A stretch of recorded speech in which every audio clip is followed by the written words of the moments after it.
This Parsha Podcast is dedicated in loving memory of Emmanuel Osei. May his soul be elevated in heaven.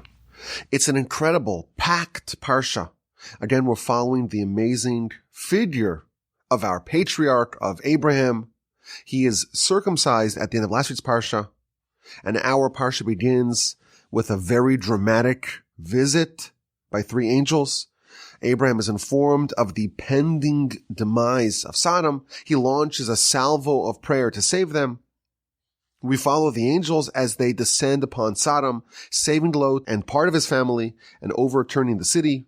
Abraham relocates again. He had been at the outskirts of Sodom, bestowing hospitality and faith upon the passerby. And now that Sodom is gone, Abraham relocates under the mistaken impression that they were the world's only survivors. Lot's two daughters ply him with wine and get impregnated by him in the cave, producing two bastard boys, the forebears of Ammon and Moab. Again, Sarah is abducted, and again is miraculously untouched, and again Abraham is showered with wealth as a result. And the Parsha ends with the two Torah readings that we do on Rosh Hashanah. We have the birth, maturation of Isaac and the banishment of Ishmael. And finally, the Parsha ends with the most dramatic episode of them all, the binding of Isaac. It is an epic Parsha with an incredible smorgasbord of juicy subjects to explore. Let's begin. Today we have something very special on tap. We're going to start with an amazing idea from the end of the Parsha, from the episode of the binding of Isaac. And we're going to tie it in to a lesson that we're going to draw from the beginning of the Parsha. And that lesson will serve as a fundamental insight that I think could really ground us to understanding what it is that we're here to do. And we're going to cap it off, please God, with an amazing question, a question that will make us smarter, more intelligent, and maybe even more handsome and beautiful. Let's begin. The Parsha ends, of course, with the episode of the binding of Isaac. God tells Abraham, take your son, your only son, your beloved son, take Isaac, and offer him as a sacrifice on Mount Moriah. And Abraham dutifully obeys. He takes his donkey, he takes the two youngsters with him, and they travel for 3 days until they arrive at the mountain. Abraham and Isaac ascend. The two other ones remain below with the donkey. They prepare everything for the slaughtering of Isaac to fulfill the word of God. They assemble the altar. Abraham is all ready to go. Isaac is affixed to the altar. At the last moment, the angel cries out from heaven, stop, don't do it. Instead, use this ram that is moving around, thrashing about in the thicket. Abraham disentangles the ram and offers it in Isaac's stead. Now, the Midrash tells us that this journey, this 3-day journey to get to Mount Moriah, was an eventful one. For 3 days, the Satan, was trying to torpedo this. He knew that if Abraham succeeds in this final test of the 10 tests, this would give the nation of the Jewish people, of Abraham's descendants, tremendous merit, a reservoir of merit that they can forever draw upon. And he wanted to stop it. So he presented all sorts of obstacles along the way. And the Midrash tells us that he first came to Isaac.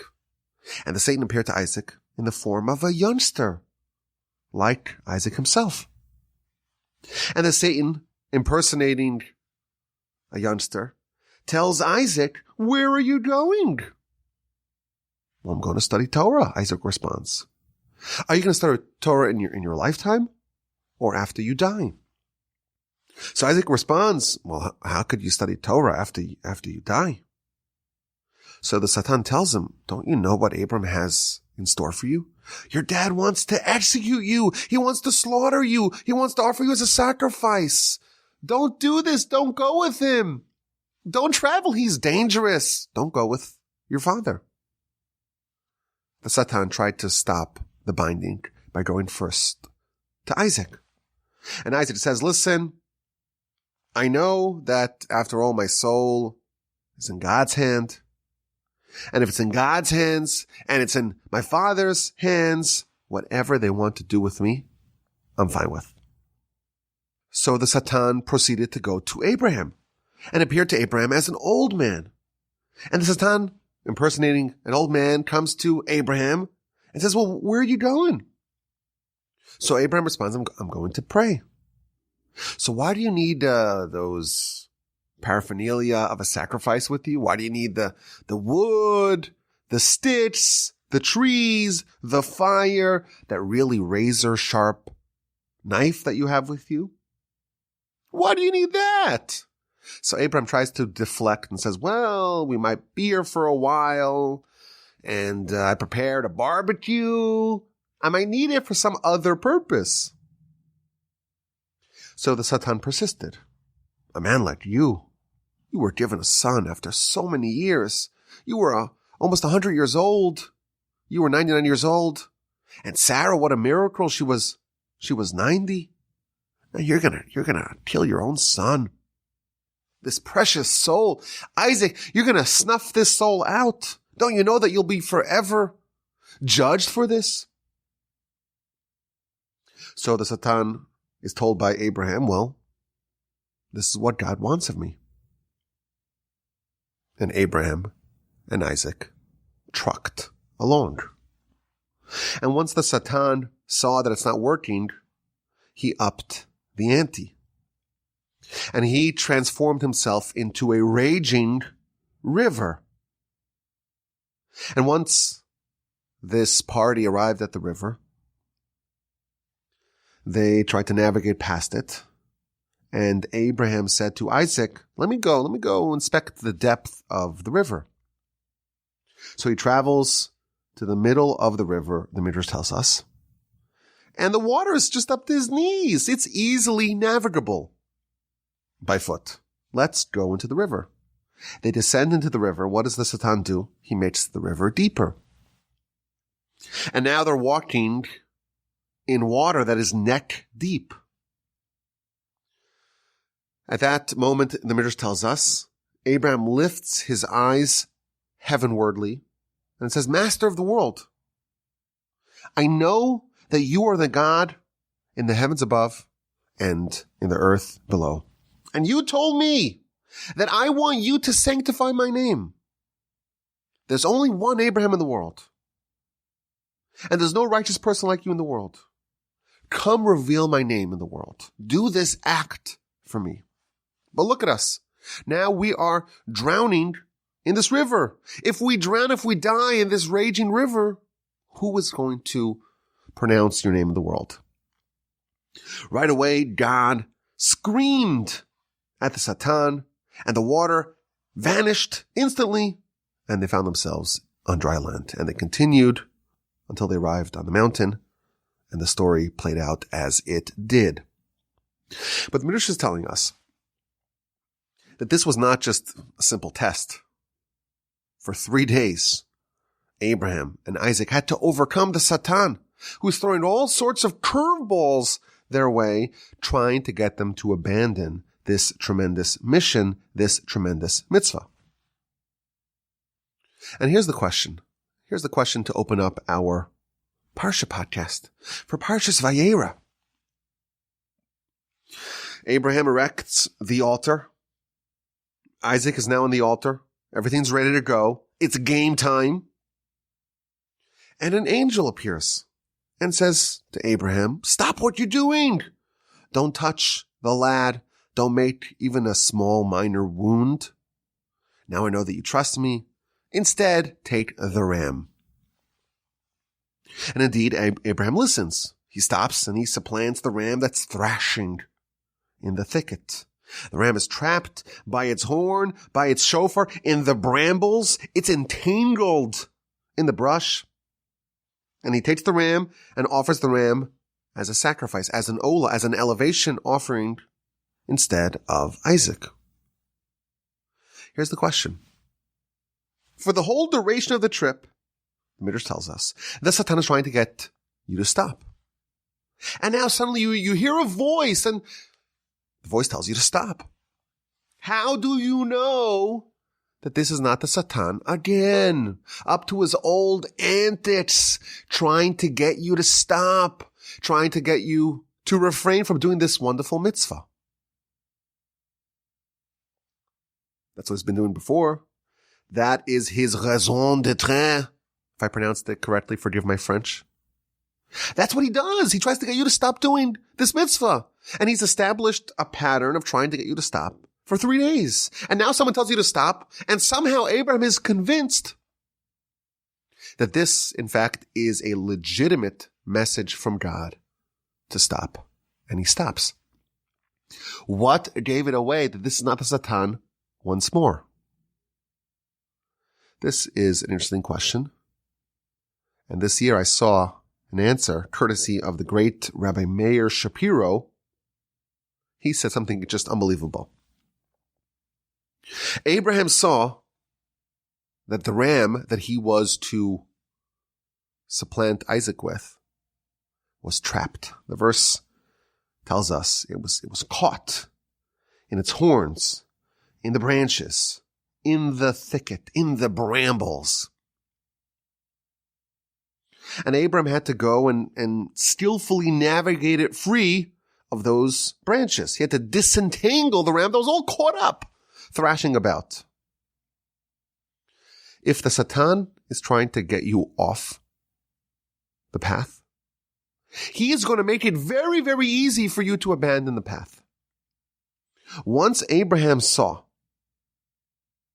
that the path that was presented to him demanded that he has to disentangle and navigate and free and loosen the ram that was all knotted up, all tied up in the thicket, he knew that this, in fact, was the right path. Because the right path is going to be a little bit hard. The Satan, the Yetzer Hara, is always going to try to make it super duper easy. Just choose this. Just abandon this. Just veer off the path. If this ram was the handiwork of the Satan, it would have been delivered to him on a silver platter. It would have walked over to him gently, placidly, timidly, tepidly, and offered itself. When Abraham saw that he needed to disentangle the ram to navigate it free of the trees, he knew that it's possible this, in fact, is from Hashem. This is not from the Satan, and in fact, the Almighty wants him to go down this path. What an incredible idea to get our Parsha Podcast started. The essence of a mitzvah, we can say, is a certain repudiation of the Yetzer Hara, alternatively called the Satan. By definition, there should be some degree of difficulty in advancing our spiritual agenda. By definition, if we are advancing, if we're doing what Hashem wants of us at a given time, there's going to be some element of overcoming challenges. The path of the Yetzer Hara, the bad path, the path of the Satan, will invariably be the easy way out. If we are constantly advancing, if we are constantly conquering new territory that had previously been the domain of the Yetzer Hara, of the Satan, that was previously inaccessible to us, was beyond us, by definition, there's going to be some resistance. If we're going to elevate ourselves, if we're going to transform ourselves, if we're going to do what the Almighty wants of us to become greater people, bigger people, more spiritually sensitive people, people who are more righteous, that's going to entail a certain degree of overcoming, of difficulty. What an incredible insight. What an idea to get started our Parsha. But I want to take this a bit further. I want to probe this idea a bit deeper. When we do a mitzvah, when we overcome the Yetzer Hara, we overcome the stasis and stagnation and status quo of who we are and become bigger people, We elevate ourselves. We transform ourselves. What are the consequences of that? To answer that question, I want to look at the beginning of the Parsha. And I want to examine Abraham's interaction with the three guests, who we later discover are angels, masquerading as weary travelers. Abraham's going to bestow tremendous kindness to these three angels in a way that we will see is kindness unmatched by any other documented instance of kindness. And we're going to see the tremendous consequences, the after effects of Abraham's superlative kindness. Now we know that Abraham, he's eternally associated with kindness. The verse tells us, Chesed la'Avraham, the kindness is for Abraham. And the Talmud tells us that Abraham used his kindness as a means to promote and to advance his efforts to spread monotheism.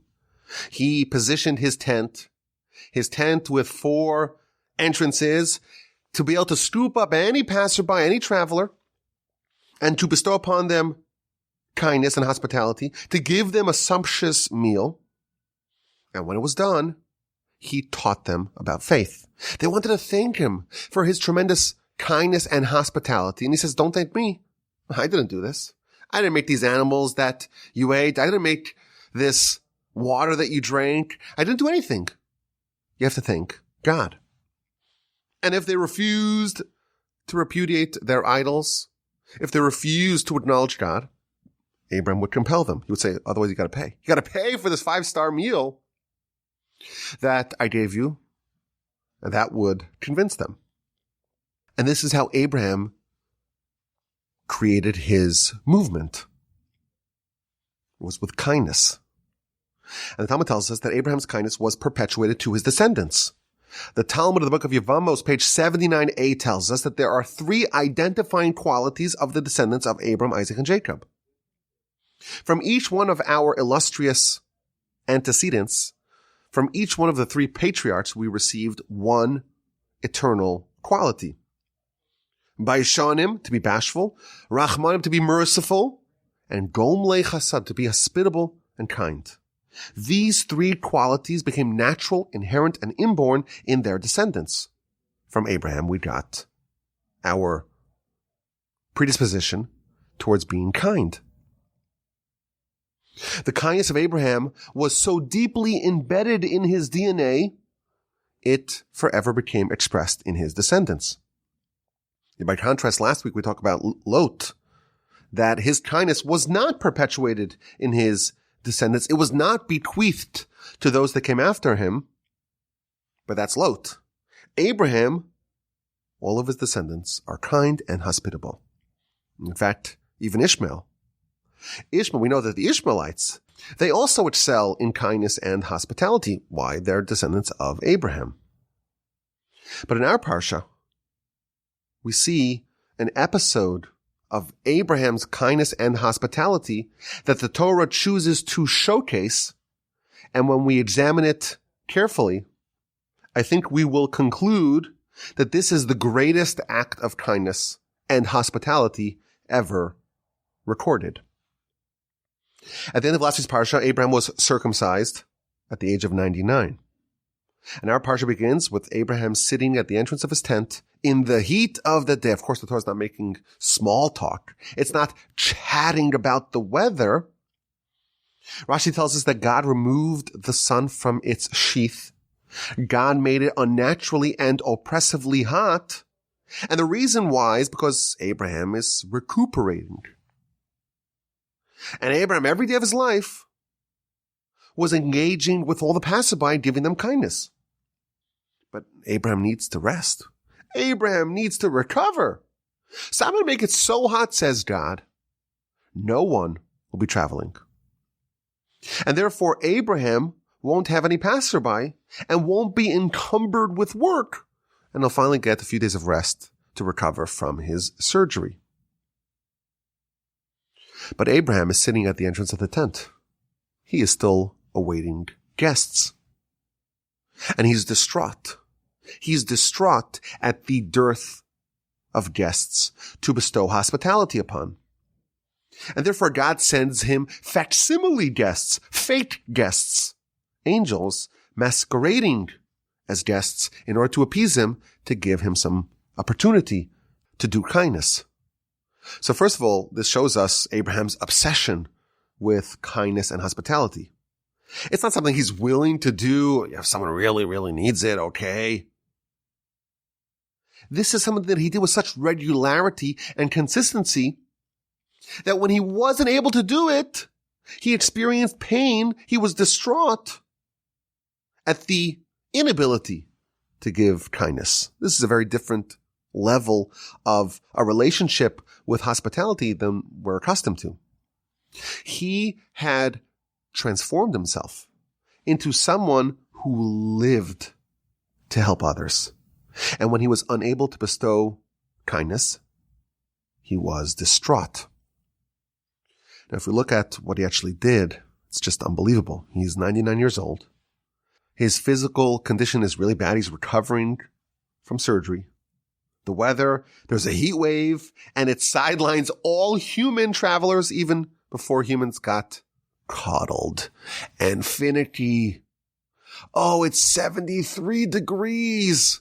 Oh, I can't manage. Today, let's face it, we're kind of spoiled. When things are a little bit not perfect, we start to kvetch.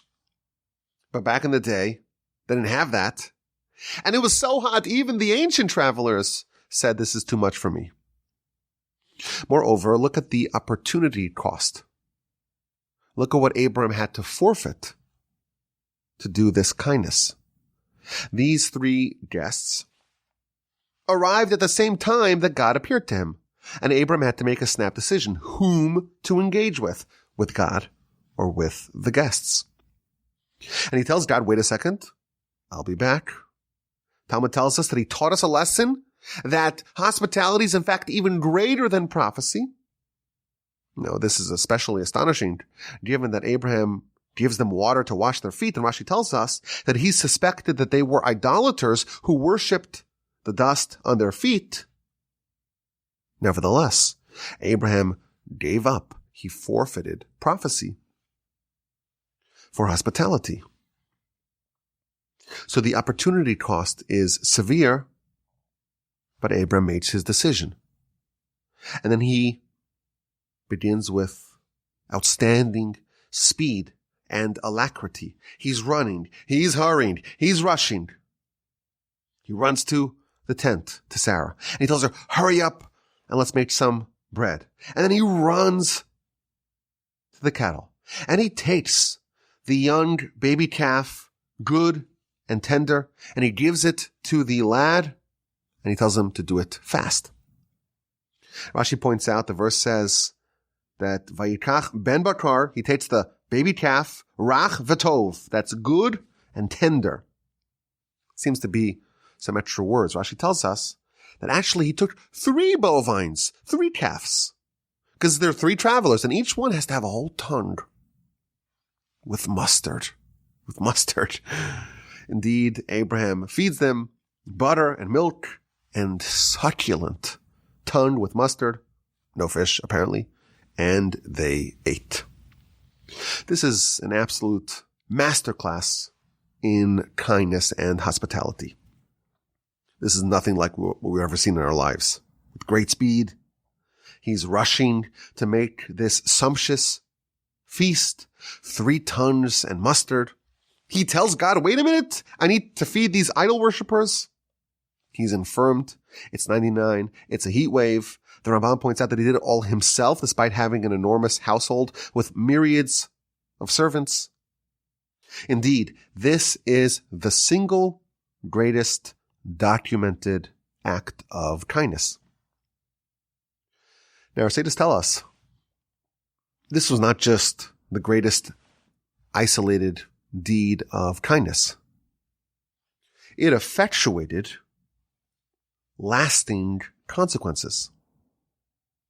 The Midrash tells us, for example, this is only hinted to in the Torah, one of those cows that Abraham took escaped.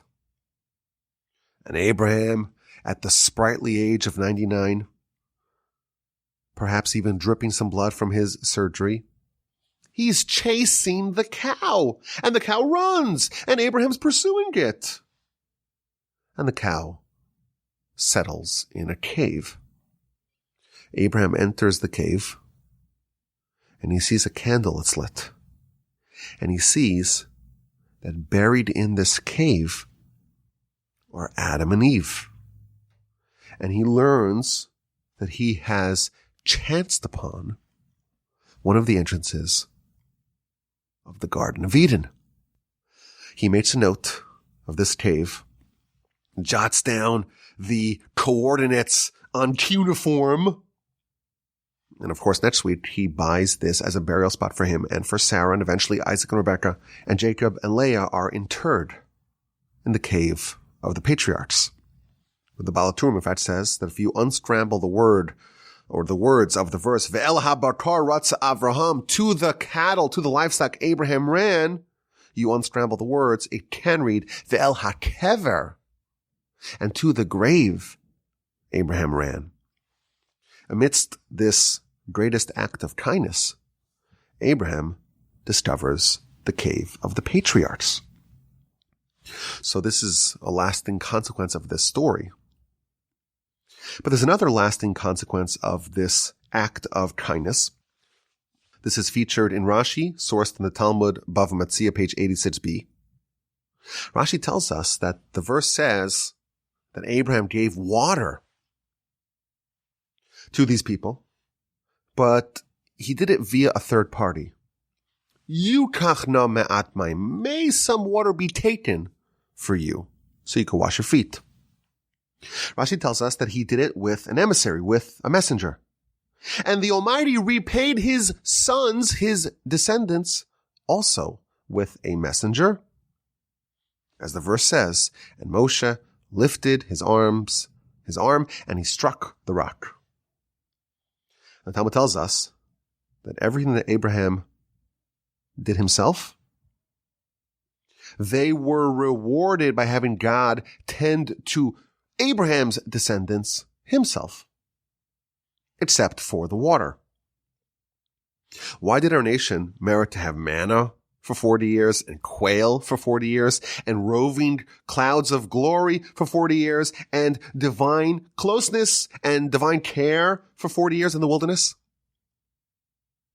Why did we merit that? Talmud tells us because Abraham, in this greatest act of kindness ever recorded, because he took care of the angels, God took care of his children.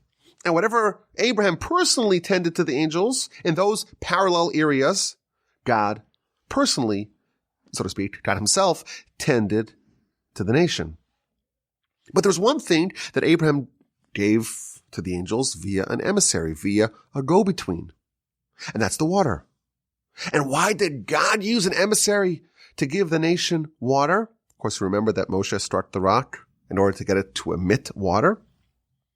That's because when Abraham gave water to the angels, who he thought at the time were people, wary travelers, he used the go-between, he used an emissary, and therefore tit for tat, when God gave water to the Jewish people, it was also via an emissary.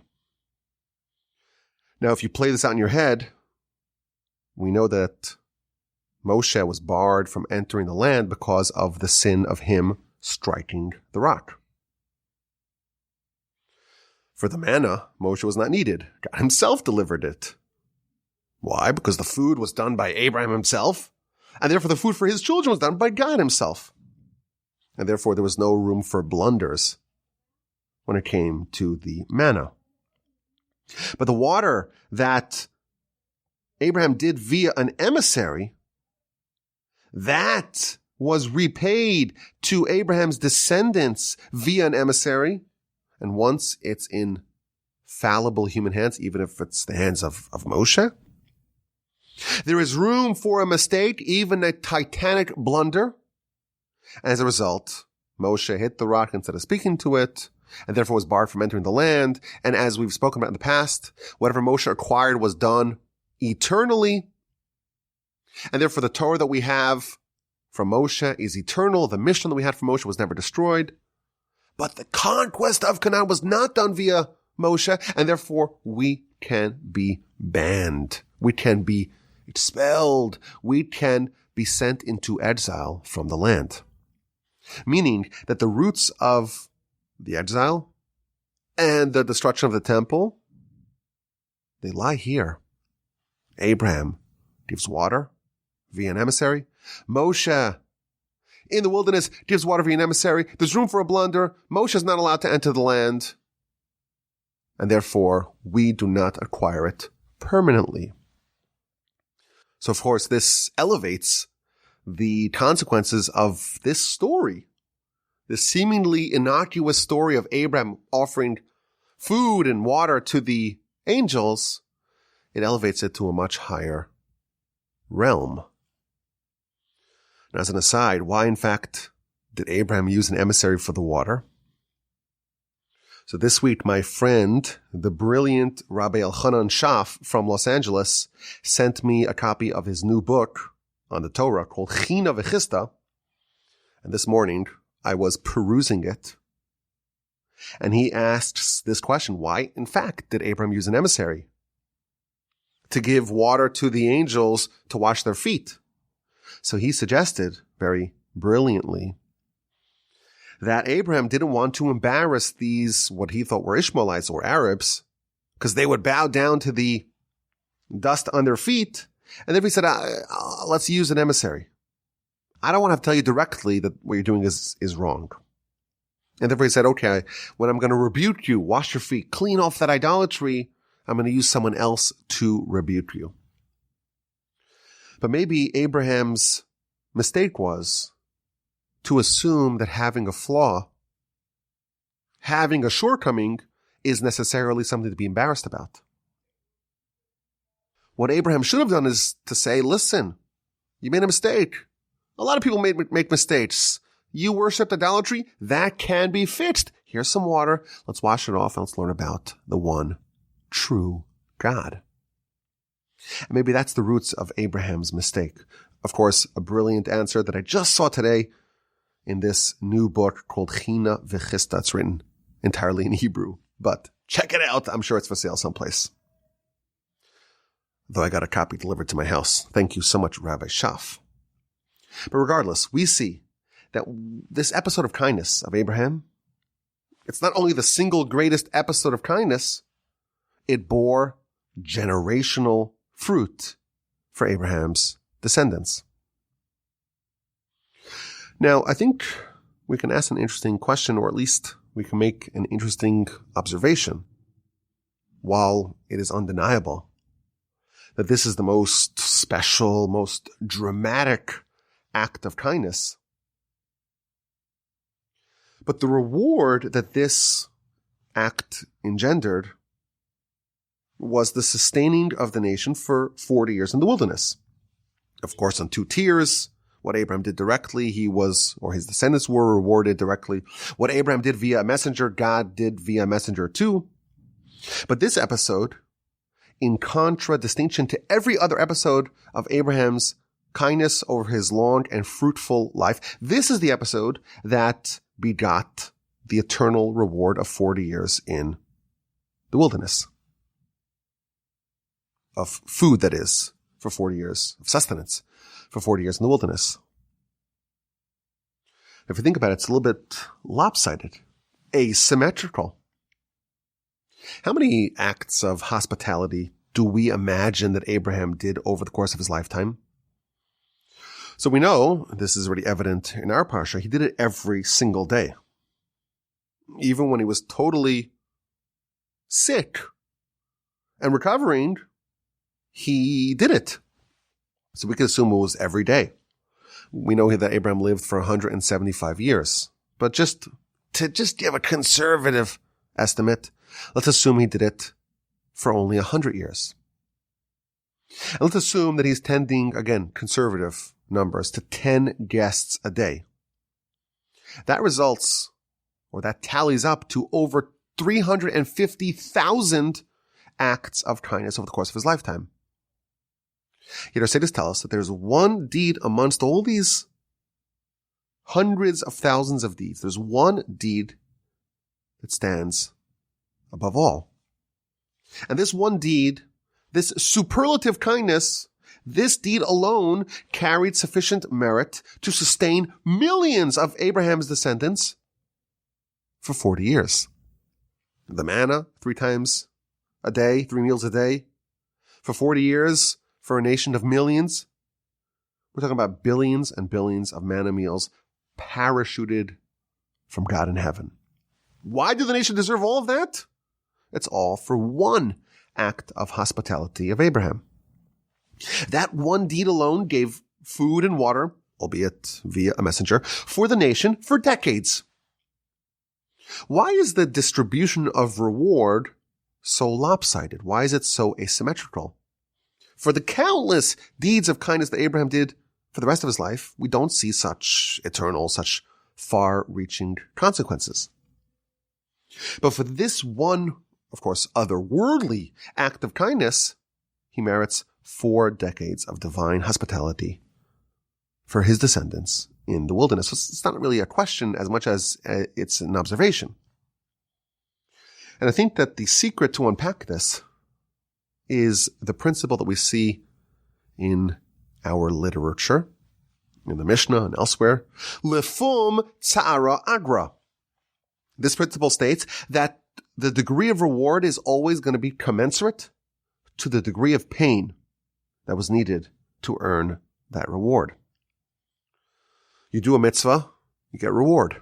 You do a mitzvah and it's painful, you get even more reward. The mitzvah itself could be identical. But if one was easy and one was hard, the one that's hard has more reward. Now it's important to note, why is reward commensurate, or why is it even linked to pain? We don't glorify pain. We're not masochists. So it's important to understand that the pain itself is not what's being rewarded. What's being rewarded is the change, the transformation, the elevation that a given deed effectuates. Mitzvahs are there to change us, to elevate us, to make us more righteous, more spiritual, more holy, more good. But the more we change, the greater the reward. How do you measure change? What's a metric that you can use as a proxy for change? That's the degree of pain. The degree of pain, of dissonance, of attrition that we have to go through to break down those walls that are keeping us small and the same. To batter through the resistance that we face, the uphill battle that we face with the Yetzer Hara. That's going to be a reflection. The more painful it was, the more we had to overcome, the more we've accomplished, and thus the more we are rewarded. At the end of the Parsha, we learned what the definition of a mitzvah is. The definition of a mitzvah is that it has to be some degree of difficulty. You have to navigate the ram out of the thicket. By definition, the mitzvah must have some degree of dissonance. And just for the sake of precision, just to clarify, not every mitzvah should have a degree of difficulty. It's a mitzvah to withhold from murder. I really want to punch the guy. I really want to shoot him. But I'll overcome. Some mitzvahs should be easy for us. I'm in the store. I really can't hold back. I need to do some shoplifting. Oh, it's so difficult. Well, I'll listen to Hashem. I won't steal. There is a concept. Of course, this is a bigger subject. But there's the front lines of our conflict. There is a part of our spiritual life that's already in the bank. It's already secured. So for me, I've been wearing tefillin every day since I was bar mitzvah. Thank God. So I don't have a test. There's no test. There's no challenge for me to wear my tefillin every day. My battleground with that has moved to other territories. It's moved to other frontiers. There is a front line of our spiritual conflict. And that's where the growth happens. The area in which you find difficulty, you're dueling, you're squaring off with the Yetzer Hara, that's where it should be hard. the meeting point of where you are today and where you spiritually have not yet achieved. You have to conquer territory from the Yetzer Hara. Those milestones are hard or painful. Changing the spiritual status quo, that's the uphill battle. And every inch is painful. And thus, when you have to endure pain and trial and tribulation to accomplish a certain goal, that pain indicates that you've changed. And the more pain, the more you've changed, the more robust that change was. And therefore, how do we find out how much reward, how much did you achieve? By the degree of pain. It's like exercise. You want to be lean and muscular and fit and metabolically healthy. It's going to demand some pain. You have to exercise, got to eat healthy, got to steer clear of the carbs. It's painful. Now, once you've accomplished a certain level, it becomes easier.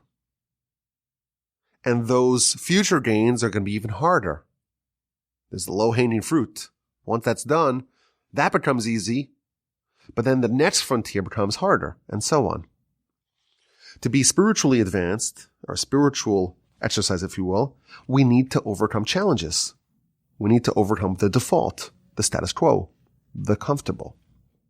We have to go against our nature. We have to resist temptation. We have to forego things that will draw us away from our elevated self. So that's this principle. The more pain, the more reward. But what is the rate of exchange? How much more reward do we get for something that was really painful for us to do? It's really difficult for us to do. So there is a statement that our sages tell us. Echad b'tzar, one mitzvah done amidst difficulty, Yoser mimeya shelo b'tzar, is more powerful, is more evocative, is more transformational than 100 identical mitzvos when it was easy. The exchange rate between easy and hard mitzvos, it's not some sort of linear graph. It is exponential. And here we find out just how different the rates are between an easy mitzvah or even a moderately difficult mitzvah and something which is so difficult. What does it take to be worthy of having God sustain an entire nation for 40 years? What Abraham did. The kindness and hospitality of Abraham. That one deed outweighed not 100 other acts of kindness, but hundreds of thousands of acts of kindness does not equal one deed done with such tremendous difficulty and such devotion and such commitment. The degree of difficulty that Abraham faced to do this mitzvah, it unlocked exponentially more reward, more than all the other deeds combined. I think this is a very encouraging lesson. We're learning about mitzvos. We're learning about change. We're learning about elevation. We're learning about transformation and about the reward that they engender. We're here to work. We're here to conquer previously unheld territory. We're here to overcome the Yetzer Hara. We're here to battle, to wage war against that nefarious foe. If it's difficult, you can comfortably assume that you are heading in the right direction. If you have a fork in the road and you don't know which way to go, the one that's hard is quite likely, the one that's the correct choice. If it's hard, well, that's a sign of things working. It's supposed to be hard. But what if it's very, very, very hard? Very difficult. If you face an opportunity to do a mitzvah, and it's very inordinately difficult, you should know that you are being offered something very special. Should you accept you may be unlocking something of tremendous, unparalleled eternal value and consequence. You have to realize that when you have a very hard test, it can be compared to holding the winning spiritual lottery ticket. You have the massive jackpot within reach. Now, if you're listening to this in the future, not during this week of November 2022, you might have forgotten that the largest jackpot in all of lottery history was just done this week. Someone in California. We hope they're a Parsha Podcast listener so they can send us their tithing to torchweb.org. But we had the biggest lottery ever in America. Think about what it's like to win that drawing and to hold that ticket in your hand. When you have a very difficult test, you've won the spiritual lottery. You have an opportunity to earn billions of meals of manna from heaven for your descendants, for your people. You can earn the miracle of water coming from rock, enough water to give to the entire nation for 40 years. It's important to be aware of that, to be cognizant of this, because the degree of difficulty makes it that very few people can actually succeed in that. But this is what Abraham was presented in our Parsha. Really, his whole life, the whole Parsha and his whole life story is one of tests and transformation and elevation, unlocking level after level. But we see a little window, our sages revealed to us, that he earned enormous and dramatic reward as a result of these tests. And we should take this lesson to heart when we are given a challenge that seems so insurmountable. It may be that winning jackpot. And if we're aware of the tremendous outsized consequences of a difficult mitzvah that was really hard for us to do, we're aware of that, and we seize the moment, we can cash in that ticket. I'll give you one example from our sages. Our sages tell us twice. In the Talmud, once in the book of Gittin on page 36b, and once in the book of Shabbos, I didn't look this up, but I believe it's on 88b as well. Talmud tells us that if you are embarrassed publicly, and you don't lash back, someone says some biting, stinging zinger to you, a remark that really, really embarrasses you, and you don't respond, you swallow your tongue. You just accept it. You hear your shame being pronounced, and you don't react. That, says the Talmud, makes you like a person who loves God in a way that matches the sun in all its glory, which is our sage's way of saying you've earned eternal reward in Olam Haba with one deed in 1 hour. And I'll also add to you one more thing. If someone is in such a situation where they were embarrassed, they were ashamed, and they didn't respond, whatever blessing they give will be fulfilled. That's what our sages tell us. They give a blessing at that moment, they can earn whatever they want. And you know why? Because they've done something akin to what Abraham did. A very, very difficult mitzvah. It was so hard. What did he earn? 40 years of billions of meals of manna? Of endless liters and gallons of water? Miraculously, with one deed. Our sages tell us an example of such a deed: when someone embarrasses you, someone ashames you, someone says something so hurtful, and our instinct is to fight back and to lash back and to show them how they're really the terrible person. If someone knows you're aware of the fact that this is the jackpot, and you swallow your tongue, and you say nothing, the reward is going to be so outsized.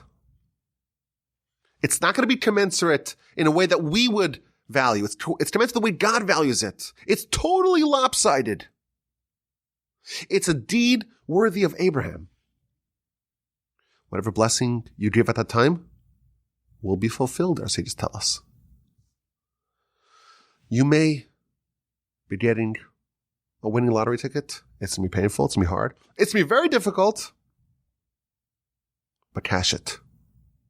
Act accordingly. Okay, let's get to this week's IQ question. This is a question unlike last week. Last week's question was an eminently answerable question.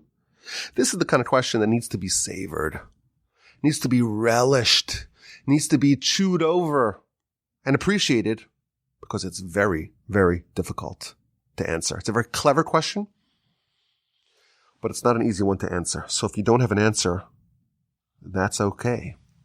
Just thinking about the question will make you a bit smarter. It will raise your Parsha IQ. And, of course, your general intelligence.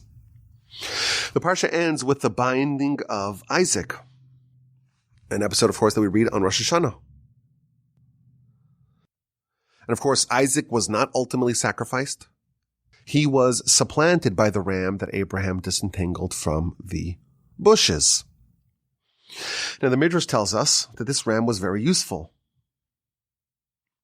This ram, the Midrash tells us, was created at twilight of the week of creation. It's been around for a while.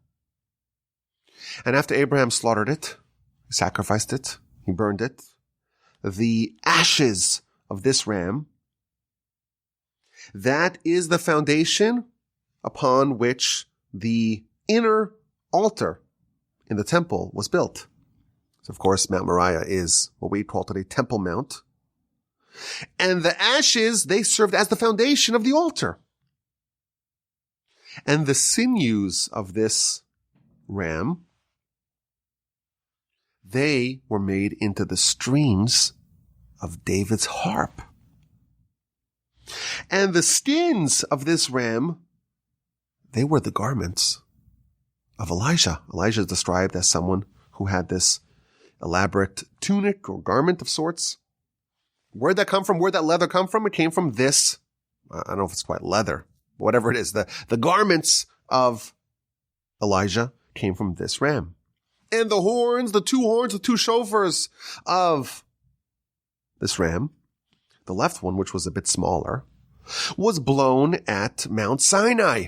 At Sinai, there was the blast of the shofar that indicated that the event is over and the mountain is approachable. That was the shofar, the left horn of the ram. And the right horn